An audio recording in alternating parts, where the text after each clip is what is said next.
राधे राधे। कैसे हैं आप सभी? बहुत बहुत स्वागत है आपका मेरे भक्ति चैनल शालू प्रिया प्रीतम भक्ति में। अगर आप लोगों को मेरा वीडियो अच्छा लगता है तो प्लीज मुझे मेरे चैनल को सब्सक्राइब कर लीजिए, लाइक किया करिए मेरे वीडियोस को और शेयर कीजिए ताकि मुझे भी मौका मिले आप लोगों के साथ अपने बातों को शेयर करने का। तो चलिए आज हम लोग जानते हैं इंदिरा एकादशी के बारे में, जो आने वाले 17 सितंबर को है। और क्योंकि उस दिन विश्वकर्मा पूजा भी है तो हम लोग पहले विश्वकर्मा पूजा के बारे में जान लेते हैं कि हमें विश्वकर्मा पूजा कैसे करनी है। तो विश्वकर्मा पूजा तो अगर किसी के घर में मशीनरी, बड़े बड़े कारखाने वगैरह होते हैं तो वहां पे तो बहुत ही धूमधाम से मनाई जाती है। और हम लोग घर में भी विश्वकर्मा पूजा बहुत अच्छे से मनाते हैं। जितने भी हमारे घर में गाड़ियां होती हैं, जो भी यंत्र है आपके घर में, जो भी है, मेरे बच्चे तो मोबाइल वगैरह सबकी पूजा करते हैं। तो जितने भी चीज है उसको आप यंत्रों को अच्छे से साफ कर लें। सुबह में आप लोग जितने भी गाड़ियां हैं आपके घर में सबको धो लें, साफ कर लें और धोने के बाद नहा धोआ के आप पूजा करिए, धूप अगरबत्ती करिए, प्रसाद चढ़ाइए। लड्डू चढ़ता है हमारे विश्वकर्मा देवता को तो आप लड्डू का भोग लगाइए, फूल चढ़ाइए। एक बात का ध्यान रखें कि बहुत ज्यादा गाड़ियों और यंत्रों के पास धूप और अगरबत्ती वगैरह, दिया वगैरह नहीं रखें, क्योंकि कई बार ना वैसे जलने वलने का डर होता है। तो साइड में ही करे वो सब, तिलक चंदन वगैरह, फूल माला वगैरह अर्पण करें। और बस ऐसे ही करते हैं हम लोग विश्वकर्मा पूजा। और जहाँ पे बड़े बड़े कारखाने हैं वहां पे जो पूजा होता है तो वहां पे पंडित जी भी आते हैं और बहुत नियम से मंत्रोच्चारण के साथ विश्वकर्मा पूजा भी किया जाता है। तो आइए अब जानते हैं हम लोग इंदिरा एकादशी के बारे में। तो ये शुरू हो रहा है 17 सितंबर को, मतलब कि एकादशी 17 सितंबर को है, तो 18 सितंबर को द्वादशी है और 16 सितंबर को आपका दसवीं है। तो दसवीं को तो हम लोग जैसे नहान खान करते हैं, सुबह अपना नहा धोआ के और बिना प्याज लहसुन का चीज खाते हैं। और हम लोग जैसे कद्दू की सब्जी, पराठा वगैरह खाते हैं। विष्णु भगवान की उस दिन भी पूजा होती है और उस दिन भी हम लोग शाम तक मतलब बिना लहसुन प्याज का चीज ही खाते हैं। और बहुत लोग उस दिन भी चावल नहीं खाते हैं। फिर आप ये भी प्रश्न करते हैं कि बहुतों के घर में खाया जाता है, तो हाँ जी हाँ बिल्कुल, बहुत लोग चावल खाते भी हैं, बहुत लोग नहीं खाते हैं। पर उस दिन मसूर की दाल वगैरह नहीं बनानी होती है। बैगन, मूली वगैरह हम लोग नहान खान के दिन नहीं यूज करते हैं, जो कि मैंने अपने पिछले वीडियो में भी बताया था। फिर आई 17 सितंबर की बात। तो उस दिन वही स्नान ध्यान करके विष्णु भगवान का पूजा किया जाता है। तुलसी माँ का पूजा भी किया जाता है, पर दूर से करते हैं हम लोग। उस दिन तुलसी पत्र नहीं तोड़ा जाता है, तुलसी माँ को जल नहीं चढ़ाते, हम लोग दूर से ही तुलसी माँ का पूजा करते हैं।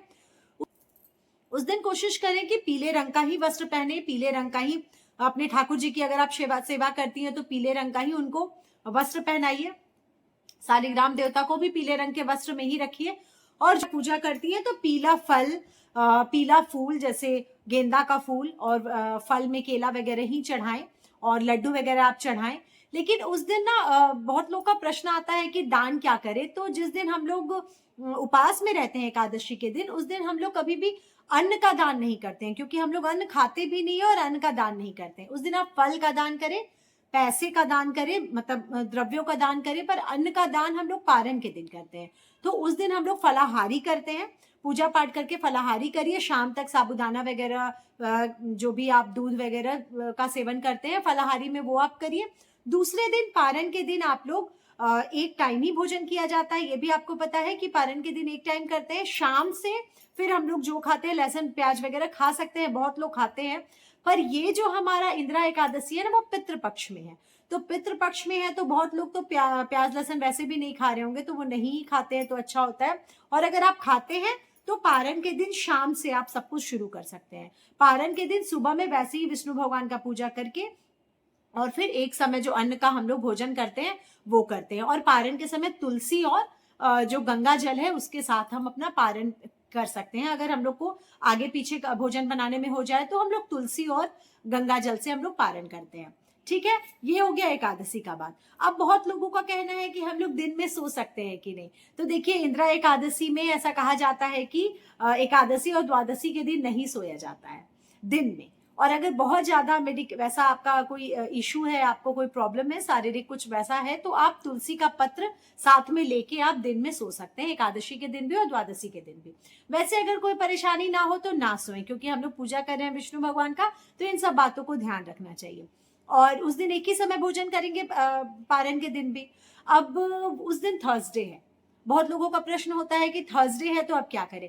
तो थर्सडे है तो आप बिल्कुल गंगा जल और तुलसी से पारण कर लीजिए। और अगर आप व्रत करती हैं तो वैसे भी आप एक समय भोजन करती हैं तो मीठा भोजन कर लीजिए, मीठा भोजन करके भी पारण हो जाएगा। तो आप सुबह जल्दी उठिए, विष्णु भगवान का पूजा कर लीजिए, अपने गुरुवार का व्रत कथा कर लीजिए, आरती कर लीजिए, और जब पारण का शुभ मुहूर्त होता है तो गंगा जल और तुलसी से पारण कर लीजिए। और उसके बाद आप एक समय जो भोजन करेंगे वो पीले खाद्य पदार्थ का ही करते हैं तो आप ऐसा करें कि मीठा भोजन ही कर लें। तो वो दोनों चीज हो गया। तो ऐसे भी किया जा सकता है। तो ये सब छोटा छोटा प्रश्न है जो थोड़ा कंफ्यूजन वाला रहता है। तो इंदिरा जो है ये पितृपक्ष में है, तो बहुत लोग के घर तिथि भी पड़ सकती है एकादशी को या द्वादशी को, जिस भी दिन तिथि भी पड़ सकती है। तो कोई दिक्कत नहीं, आप अपना तिथि भी करिए और अपना उपवास भी करिए। जो तिथि के लिए आप ब्राह्मणों को भोज कराते हैं, जो भी कराते हैं, सब कुछ आप कराइए। और इधर आप अपना जो एकादशी का पूजा करते हैं, जैसे विधि है वैसे आप एकादशी का पूजा भी कर सकते हैं। तो ये हो गई पूरा पूजा कैसे आप करें और क्या करें। तो इंदिरा एकादशी तिथि प्रारंभ हो रही है 16 सितंबर को रात 12:23 पर और एकादशी तिथि समाप्त हो रही है 17 सितंबर को देर रात 11:40 पर। और इसी तरह पारण का शुभ मुहूर्त है 18 सितंबर 2025 को सुबह 6:17 से 9 बजे तक। आप 9 बजे तक अपना पारण कर लें। और उदया तिथि के अनुसार हम लोगों का एकादशी 17 सितंबर को ही मनाया जाएगा। तो अगर आप लोगों को वीडियो अच्छा लगता है तो प्लीज शेयर करिए, प्लीज कमेंट कीजिए, प्लीज मेरा चैनल सब्सक्राइब करिए। तब तक के लिए राधे राधे।